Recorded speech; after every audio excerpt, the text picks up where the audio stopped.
திணிக்கிறது எல்லாமே ஒரு எதிர்த்து கேள்வி கேட்கிற ஒரே ஒரு தலைவர் நம்மளுடைய மு.க. ஸ்டாலின் அப்புறம் எல்லாத்துக்கும் எதிர்ப்பு தெரிய வைப்போம் முடிவோட தான் இருக்கீங்க. உலகத்திலேயே நம்ம எல்லாரும் பிரதமர் மோடி பார்க்கும்போது மிக சிறந்த தலைவர். இன்னைக்கு காலையிலயும் பேப்பர்ல ட்ரம்பே சொல்லியிருக்காரு, மோடி அவர்கள்கிட்ட பேசிட்டு இந்த போர் நடக்கிறது அதை எப்படி முற்றுப்புள்ளி வைக்கணும்னா மோடி அவர்கள்கிட்ட பேசினா தான் நடக்கணும்னு சொல்லியிருக்காரு.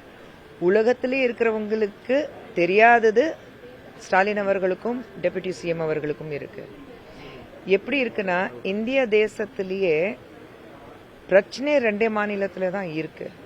தமிழ்நாட்டிலையும் சரி, வெஸ்ட் பெங்கால்லையும் சரி. இவங்க 2 பேரும் நான் சொல்ற ஆட்சி தான் நடக்கணும், இல்லைன்னா ஆட்சியே இருக்கக்கூடாது, அந்த மாதிரி தான் இருக்கு. ஒரு நாசி ரூல் சொல்லுவோம் பாருங்க, ரொம்ப அரிஸ்டோக்ராட்டிக் ரூல். அது நாங்க சொல்றதா சட்டம் இருக்கணும், அப்படிதான் அவங்க இருக்கிறாங்க. பீகாரோ உத்தரகாண்டோ இல்ல உத்தரப்பிரதேசத்துல இன்னும் வளர்ச்சிக்கான திட்டங்கள் எதுவுமே இல்லை, ஆனா எல்லாமே சொல்றாங்க வைக்கிறாங்க. இந்தியா வளர்ச்சி அடைஞ்சிருச்சுன்னு சொல்றாங்க. ஒரு மாயத்தோற்றம் தான் இருக்கு. போய் பார்க்க சொல்லுங்க, அப்போ புரியும் உங்களுக்கு. பார்க்க சொல்லுங்க. நாங்க கேட்டது என்ன, தமிழகத்துல என்ன வளர்ச்சி இருக்கு, ஒயிட் பேப்பர் கொடுங்க தான் நான் சொல்றோம். கேள்வி மேல கேள்வி மட்டும் தான் கேட்டுட்டு இருக்கீங்க. நாங்க கேட்ட கேள்வி இப்ப மதுரை பொறுத்த வரைக்கும் மெட்ரோ ரயிலுக்காக நாங்க என்ன கேட்டோம், டீடைல்டு ரிப்போர்ட் தானே கேட்டோம்.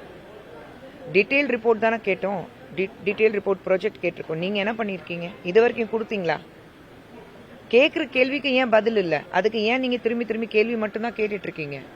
மதுரை பொறுத்த வரைக்கும் மெட்ரோக்காக டீடைல் ரிப்போர்ட் கேட்டதுக்கு இது வரைக்கும் கொடுக்க முடியாத ஒரு அரசாங்கம். ஆனா நீங்க கேள்வி மட்டும் தான் கேட்டுட்டு இருக்கீங்க.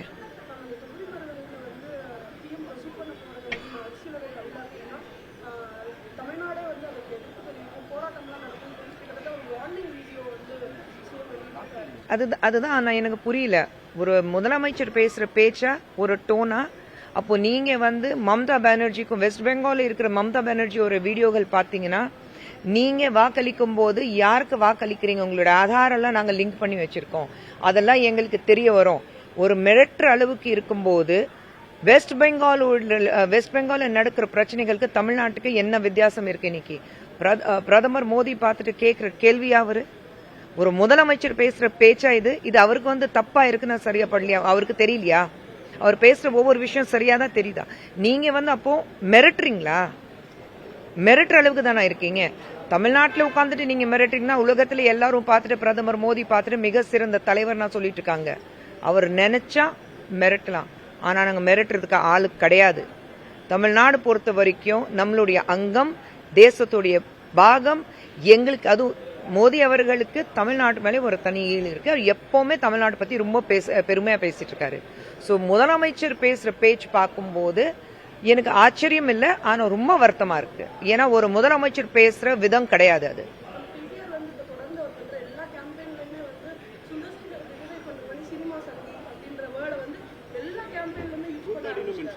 இல்ல அது சுந்தர் சார் அதுக்கு பதில் கொடுத்துட்டாரு. படிச்சவங்களுடைய பேச்சு அதுதான். எங்களை பார்த்து படிக்காதவங்க சொன்னாங்களே, ஆமாங்க நாங்க படிக்காதவங்க தான், ஆனா எங்களுடைய வளர்ப்புன சரியா இருக்கு, அது நாங்க காட்டிட்டோம்.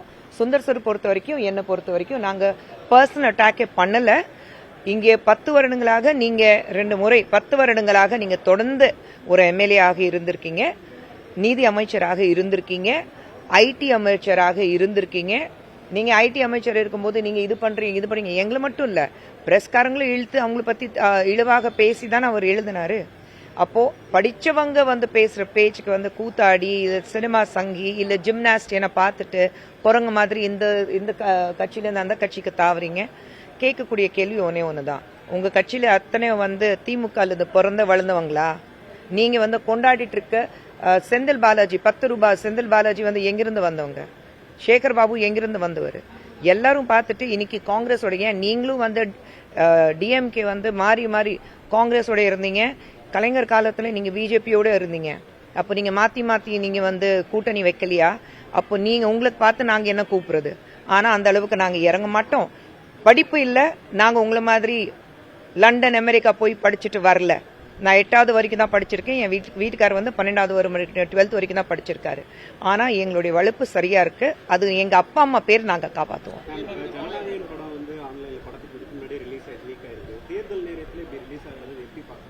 இல்ல தேர்தல் நேரம் மட்டும் பார்க்க மாட்டேன். நான் ஜெனரலாக ஒரு சினிமா எடுக்கும்போது எத்தனை பேருடைய உழைப்பு ஒரு வேர்வை ரத்தம் எல்லாமே சீந்திச்சு அவங்க வந்து ஒரு படத்தை தயாரிக்கிறாங்க. ஹீரோக்கு கேரவேன் இருக்கும், மெயின் டெக்னீஷியன்ஸ்க்கு ஹீரோயின்ஸ்க்கு மெயின் ஆர்டிஸ்ட்க்கு கேரவேன் இருக்கும். ஆனால் திரைக்கு பின்னாடி இருக்கிறது எங்களுடைய உழைப்பாளிகள் இருக்காங்க பாருங்க, டெய்லி தொழிலாளிகள் இருக்காங்க பாருங்க. காலையில் 4 மணிக்கு லைட்மேன், ப்ரொடக்ஷன் பாய்ஸ், ஆர்ட் டிபார்ட்மெண்ட்டில் காலையில் 4 மணிக்கு எழுந்திரிச்சு 7 o'clock கழிச்சு 4 மணிக்கு எழுந்திரிச்சு கிளம்பி போகணும். கடைசி போகிறவங்க அவங்க தான். அவங்களுடைய உழைப்பு வந்து இப்படி வீணாகிறது பார்க்கும்போது தான் ரொம்ப கஷ்டமாக இருக்குது. ஜனநாயகம் மட்டும் இல்லை, எந்த படம் இருந்தாலும் இந்த மாதிரி லீக் பண்ணுறவங்க யார், அவங்களுக்கு நிச்சயமாக ஒரு கடின தண்டனை கொடுத்துதான் ஆகணும். இப்போ விஜயோட பிரச்சாரங்கள் நிறைய பார்க்குறோம், நிறைய இடங்கள்ல அனுமதி மறுக்கப்படவும் செய்யுது. ஆனால் நிறைய இடங்கள்ல வந்து அவர் போகிறப்ப வந்து ரசிகர்கள் தொடர்ந்து போய் வாகனத்தில் மோதி விழுகிறது, இது மாதிரி விஷயங்கள் நடக்குது. இது எப்படி பார்க்குறீங்க? இது அவர் ரசிகர்களாக பார்க்குறாங்களா, தொண்டர்களாக பார்க்குறீங்களா, இன்னும் அவங்களுக்கு அரசியல் முடிச்சு வருது? 4ஆம் தேதி தெரிய வரும். ஆஃப்டர் எலெக்ஷன் டேட் அறிவிச்சதுனால பிஎம் வந்து தமிழ்நாட்டுக்கு 3 வாரம் வந்தார், இன்னைக்கு 4 முறை வராங்க. ஆனால் திமுக காங்கிரஸ் கூட்டணிங்கிறதுக்கு இன்னும் ராகுல் காந்தி தமிழ்நாட்டு பிரச்சாரத்துக்கே வரல. தொடர்ந்து வந்து பார்லிமெண்ட் காரணம் பண்ணுறதா சொல்கிறாங்க. இன்னும் இந்த திமுக காங்கிரஸ் கூட்டணி ஜெல்லாக இல்லை, அது வந்து முதலமைச்சர் தானே பதில் சொல்லணும். இவ்வளோ பேசுறாரு, ராகுல் காந்தி பார்த்துட்டு கேள்வி கேட்க சொல்லுங்களேன். நாங்கள் வந்து உங்களுக்கு 28 சீட் கொடுத்துருக்கோம், நீங்கள் ஏன் இன்னும் வரல, ஏன் பிரியங்கா காந்தி வரல சொல்லுங்க. எங்களை பார்த்து கேள்வி கேட்குறாருல, மிரட்டுறாருல, ராகுல் காந்தி மிரட்டு சொல்லுங்க. கூட்டணி தானே இருக்கீங்க. ஆனால் சிவன் கழுத்தில் பாம்பு மாதிரி நீங்கள் அவங்கள பற்றி பேசினா அவங்கள பற்றி வந்து எவ்வளோ ஊழல் நடந்திருக்கு புட்டுனா வெளியில் வச்சிருவாங்க. நாங்கள் அப்படி கிடையாது, கிளியராக இருக்கும். எங்கேயுமே இது வரைக்கும் 12 வருஷத்தில் எங்கேயாவது ஊழல் பார்த்துருக்கீங்களா? ஒரு ஊழல் பற்றி கேள்விப்பட்டிருக்கீங்களா?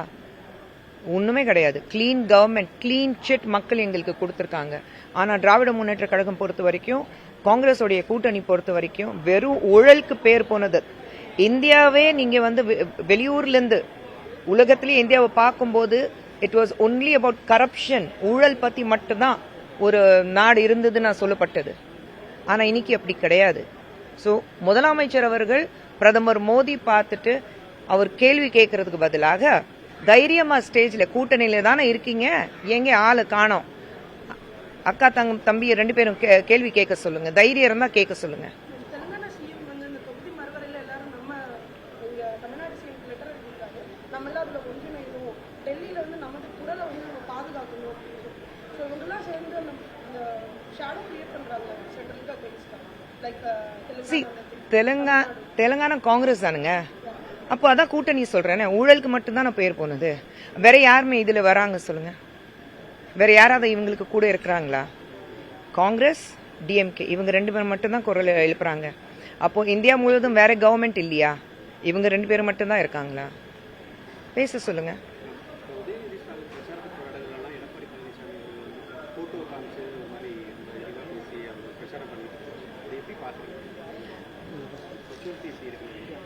மெச்சூரிட்டி மட்டும் சொல்லல, கலைஞர் உருவாக்குன ஒரு கட்சி பார்க்கும்போது நிச்சயமாக இன்னைக்கு கலைஞர் அவர்கள் எங்க இருந்தாலும் பார்த்துட்டு ரொம்ப வருத்தப்பட்டு இருப்பாரு. நான் உருவாக்குன கட்சி இது கிடையாது. இவங்க திமுக காரங்க இன்னைக்கு பண்றது, ஸ்டாலின் அவர்கள் வந்து மிரட்டி பேசுறதோ இல்ல அவங்க கட்சியில இருக்கிறவங்கள, எனக்கும் என் கணவருக்கு எதிராக இருக்கிறவங்க, நான் அவங்க பேர் கூட சொல்ல விரும்பல, அது எனக்கு தகுதிக்கு கீழே நான் நினைக்கிறேன். சரிங்களா? அப்போனன்ட் இருந்தாலும் என் தகுதிக்கு கீழே அவங்க பேர் சொல்லி இவ்வளோ கேவலமா பேசுனதுக்கு அப்புறம் அவர் பேர் சொல்லி சொல்றதுக்கு எனக்கு என் தகுதிக்கு கீழே இருக்கு. ஸோ அவர் பேர் கூட சொல்லல. ஆனா அவரும் மற்றவங்களும் இவ்வளோ டெபுட்டி சிஎம் இருக்கட்டும், இவ்வளோ கீழே இறங்கி ரொம்ப தரக்குறையா இப்படி பேசும்போது நிச்சயமாக டாக்டர் கலைஞர் அவர்கள் இன்னைக்கு பார்த்துட்டு ரொம்ப வருத்தப்பட்டு இருப்பாரு.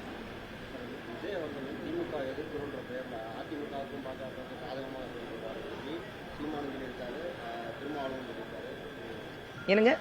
விஜய் வந்து திமுகவை எதிர்க்கிறோன்ற பெயர்ல பாஜகவுக்கும் அதிமுகவுக்கும் சாதகமா செயல்படுறாரு.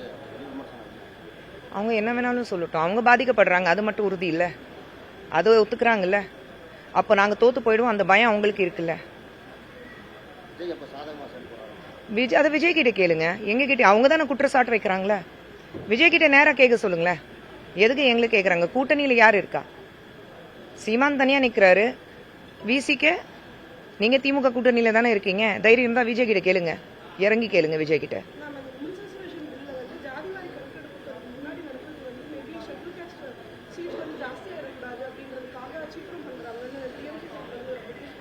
டிஎம்கே சைட்ல இருந்து எல்லாத்துக்கும் ஒரு எலிகேஷன் இருக்கும். நான் அதான் சொல்லிட்டு வரேன். இன்னைக்கு திமுக எந்த நிலைமையில இருக்குன்னா, நீ என்ன பண்ண அப்படி ஒரு கேள்வி கேளுங்க, உடனே பிளேம் கேம். இது அப்படி நடக்கல, இது அப்படி நடக்கல. எல்லாத்துலயும் நீங்க நீட்டுக்காக உங்க குற்றச்சாட்டு வந்து பிஜேபி மேல வைக்கிறாங்கல்ல. நீட் கொண்டு வந்தது யாரு? காங்கிரஸ் தானே. உங்க ஆட்சியில் இருக்கும்போது தான் காங்கிரஸ் கூட்டிட்டு வந்தாங்க. அப்போ காங்கிரஸ் வந்து ஒரு நீட் எடுத்துட்டு வந்திருக்காங்கன்னா காங்கிரஸ்க்கு எதிராக கூட்டணி போடாதீங்க. அப்போ கூட்டணி எதுக்கு காங்கிரஸோட வைக்கிறீங்க? இதே முதலமைச்சர் அவர்கள் அவருடைய ஆட்டோபயோகிராஃபில என்ன எழுதியிருக்காரு? ஏன்னா மிகவும் கடினமான காலம் வந்து மீசா நேரத்துல என்ன வந்து கைது செய்யப்பட்டாங்க. அந்த நேரம் தான் எனக்கு ரொம்ப கடினமாக இருந்தது. அப்போ மீசா டைம்ல யார் இருந்தாங்க? பிஜேபியா இருந்தது, காங்கிரஸ் தானே இருந்தது. இந்திரா காந்தி டைம் தானே அது மீசா டைம். அப்ப நீங்க ஏன் கூட்டணி வச்சிருக்கீங்க? இதுல இன்னொன்னு வேடிக்கை என்ன இருக்குன்னா, ஆட்டோபயோகிராஃபில காங்கிரஸ் காலத்துல ரொம்ப எனக்கு வந்து கடினமாக விஷயம் வந்து மீசால அரெஸ்ட் ஆனது, இவ்வளவு அடி வாங்கியிருக்கேன், இவ்வளவு கஷ்டப்பட்டிருக்கேன்னா ரிலீஸ் பண்ணது யாரோ? ராகுல் காந்தி. படிக்காம இந்த கூட்டணி தான், இந்த மாதிரி தலைவர்கள் தான் கூட்டணியில் இருக்காங்க. நம்ம சொல்றது ஒண்ணு, செய்யறது வந்து மண்டையில் இருக்கிறது ஒண்ணுமே கிடையாது. என்ன எழுதி கொடுக்குறாங்களோ மக்கள் ஏமாத்துறதுக்கு என்ன பேசணும் அது மட்டும்தான். ஸ்டாலின் அவர்களும் உதயநிதி ஸ்டாலின் அவர்களும் எந்த கேள்வி இருந்தாலும் தைரியமா காங்கிரஸ் கிட்ட கேட்டு பாருங்க. இல்ல கிளியரா சொல்லுங்க, ஆமாப்பா ஊழல் பண்ணும் போது உனக்கு நான் உதவுனேன், எனக்கு நீ உதவுனீங்க, அது மட்டும் தெளிவா சொல்லுங்க. Yes we were partners in crime. அதுக்கு தான் ஒருத்தர் வந்து ஒருத்தர் சிவன் கழுத்துல பாம்பு மாதிரி, ஒருத்தர் கழுத்துல நாங்க உட்கார்ந்துட்டு இருக்கோம், பாம்பு மாதிரி உட்கார்ந்துட்டு இருக்கோம். நாங்க வந்து கீழே இறங்கி வர முடியாது. அதனால தான் நாங்க கூட்டணி வைக்கிறோம். வேற வழி இல்லை எங்களுக்கு. ஒத்துக்க சொல்லுங்க. மதுரை மத்திய தொகுதியில வரவேற்பு நீங்க எல்லாரும் பாத்துட்டு இருக்கீங்க. அவருக்கு வரவேற்பு யார் என்ன சொன்னாலும் வரவேற்பு எப்படி இருக்கு நீங்க எல்லாரும் பாத்துட்டு இருக்கீங்க. நீங்க தான் எல்லாமே பிரஸ் கவர் பண்ணிட்டு இருக்கீங்க. உங்க முகத்துல இருக்கிறது ஒரு அழகான சிரிப்பு இருக்கு. அதுலயே சொல்றது போட்டி எப்படி இருக்குன்னா,